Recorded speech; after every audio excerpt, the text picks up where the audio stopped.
Hare Krishna.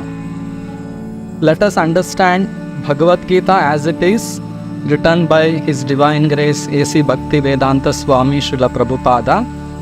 Bhagavad Gita has 18 chapters. So let us understand these chapters section by section. Before we begin the discussion, let us offer our prayers to our spiritual master, His Divine Grace A.C. Bhaktivedanta Swami Srila Prabhupada and Supreme Lord Shri Krishna. Namo Om Vishnu Padaya Krishna Prishthaya Bhutale Srimate Bhakti Vedanta Swamin Niti Namine Namaste Saraswate Deve Gauravani Pracharine Nirvishesha Shunyavadi Paschatya Deshatarine Jai Shri Krishna Chaitanya Prabhu Nityananda Shri Advaita Gadadhara Shri Vasadi Gaura Bhakta Vrinda Hare Krishna Krishna Krishna Hare Hare Hare Rama Rama Rama Hare Hare Om Namo Bhagavate Vasudevaya Om Namo Bhagavate Vasudevaya Om Namo Bhagavate Vasudevaya. Today we will be understanding the third section of chapter 9 of Bhagavad Gita. Third section is from Shloka number 16 to Shloka number 25. This section is entitled Krishna is the only object of sacrifice. So let us understand this section. Lord Krishna says, Aham kratur aham yajnaha swadaham aham aushadam mantroham aham evajyam aham agniraham hutam. But it is I who am the ritual, I the sacrifice, the offering to the ancestors, the healing herb, the transcendental chant. I am the butter and the fire of the offering. So in this verse, Krishna is explaining that He is the ritual, Aham Kratuhu, Aham Yajnaha, I am the sacrifice and I am the offering. In a sacrifice, we perform so many offerings like ghee and fruits and many ingredients. So it is from Krishna these ingredients are produced. So Krishna says, I am the offering, and then the transcendental chant. So while performing sacrifices, we chant various mantras. So those mantras are actually glorifying Lord Krishna. Everything is an offering to Lord Krishna. So Krishna says, Pitaham asya jagato mata dhata pitamaha Vedyam pavitram omkara riksamaya jurevacha.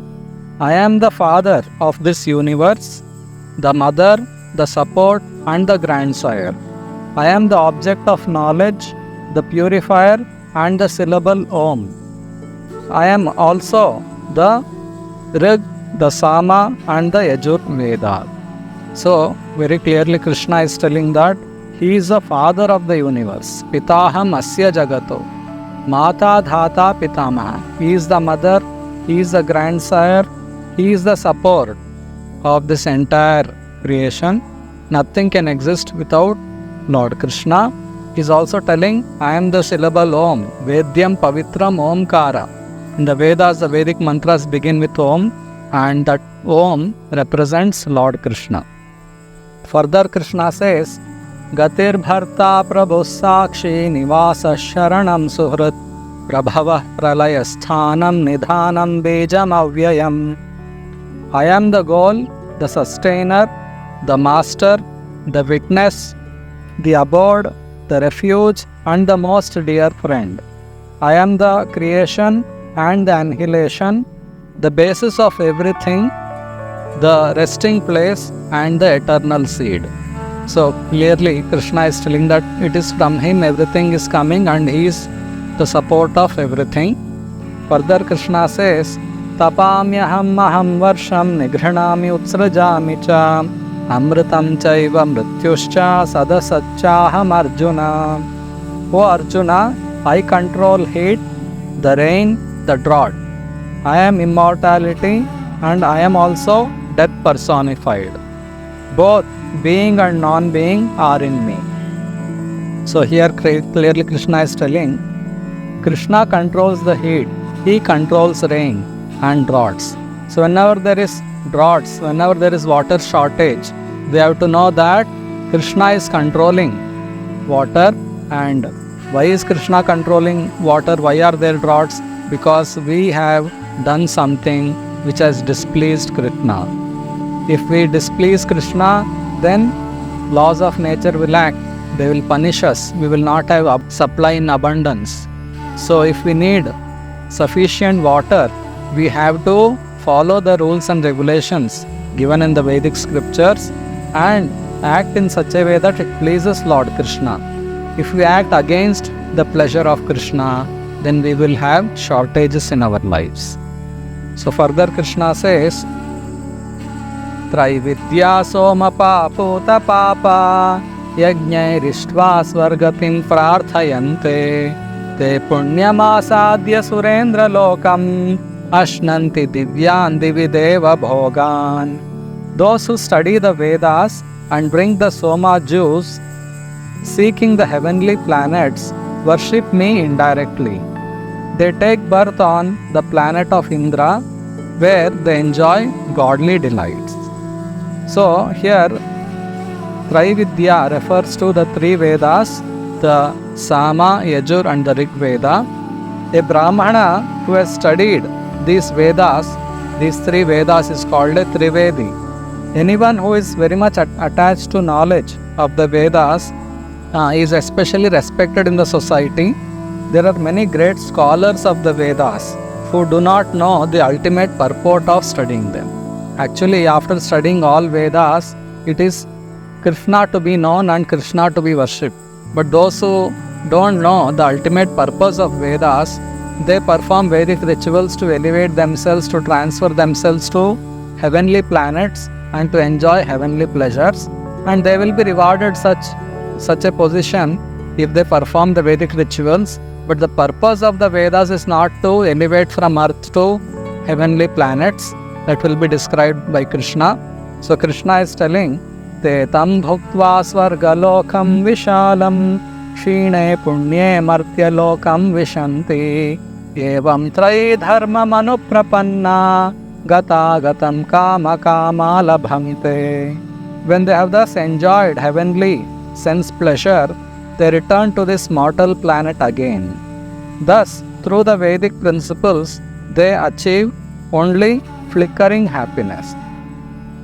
So the pleasures what one enjoys either on the earthly planets or in heavenly planets, they are all temporary. There is a beginning and an end.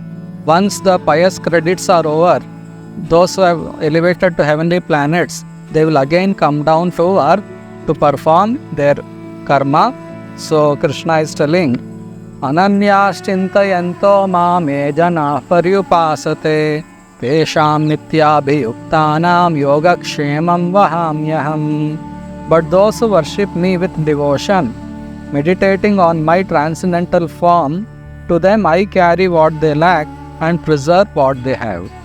We can understand Krishna with a simple heart that, my dear Lord, you are the Supreme, I am your tiny part, I am your eternal servant, please accept me. And in that way one can meditate on Krishna. So those who constantly meditate and serve Krishna, Krishna himself carries whatever is needed for their good living, for their happy living, and Krishna, he maintains them.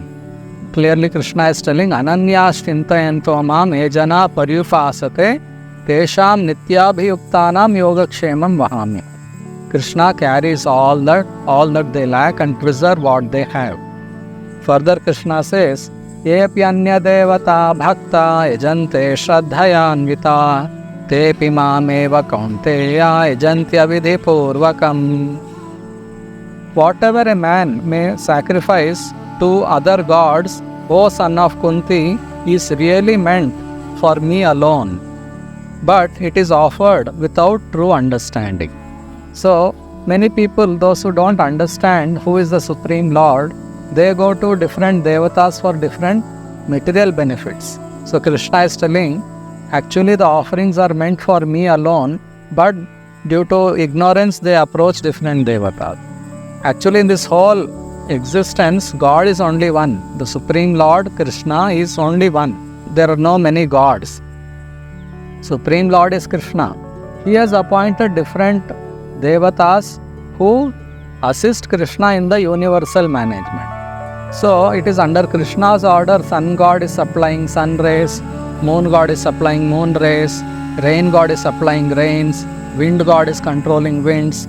They are all ordered by Krishna to monitor these material requirements. And if we have to get some material benefits, we should directly worship Krishna. And Krishna will supply everything either directly or through the agents, these demigods. So we don't have to worship different devatas for different material benefits separately. Just by worshipping Krishna directly, all our needs are fulfilled. So Krishna further says, Aham hi sarva yajnanam bhokta cha prabhureva cha natu mam abhijananti tatvena tascha vantite. I am the only enjoyer and the only object of sacrifice. Those who do not recognize my true transcendental nature fall down. So here clearly Krishna is telling that Aham hi sarva yajnanam bhokta cha prabhureva cha. Whatever sacrifices one performs, actually the sacrifice is meant to please the Supreme Lord. But out of ignorance, some people perform sacrifices to please different devatas. Devatas don't have the adhikara to enjoy the sacrifice independent of the Supreme Lord. They are just the assistants of the Supreme Lord. They cannot enjoy the sacrifice independently. Therefore, Krishna is telling that I am the only enjoyer and the only object of sacrifice. Those who do not know this fact, they fall down. That means they don't elevate from this material conditioning, from this material universe.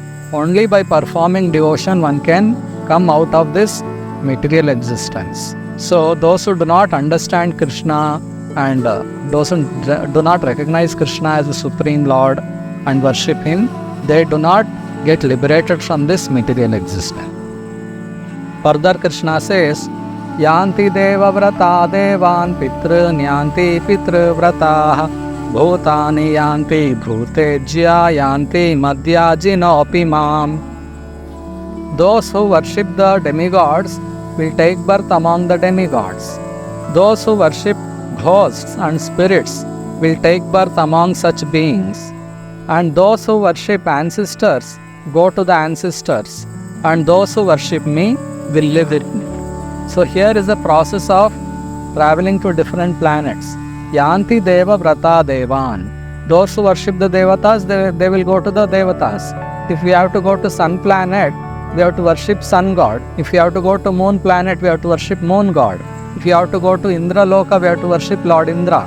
So there are different worship methods given in the scriptures. We have to follow those rules and regulations to worship different devatas, and we can transfer ourselves to that particular Devaloka or heavenly planet. So it's all left to us. We can choose where we want to go next.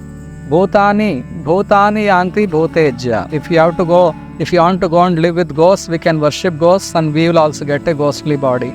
Similarly, if we worship Krishna, we will return to the spiritual world, which is full of eternal and bliss. So we can choose what will happen to me next, where will I go next.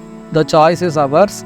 The most intelligent man will choose to return back to the spiritual planets of Lord Krishna, either in Goloka, Vrindavana or the Vaikuntha Lokas, because this is the eternal abode where everyone can live happily without any miseries, and it is full of pleasure and joy. That is a natural place for a soul to live. All other places, even heavenly planets, they all will get destroyed after some time. So an intelligent human being, he will not choose to go to different Devalokas or to go to the ghostly planets, or he doesn't worship the ancestors to go to Pitralokas. He directly goes to the spiritual world, either Vaikuntha Loka or Krishna Loka. He can transfer himself by worshipping Lord Krishna. So we will understand further about pure devotion, how we can worship Krishna in the next section. Hare Krishna.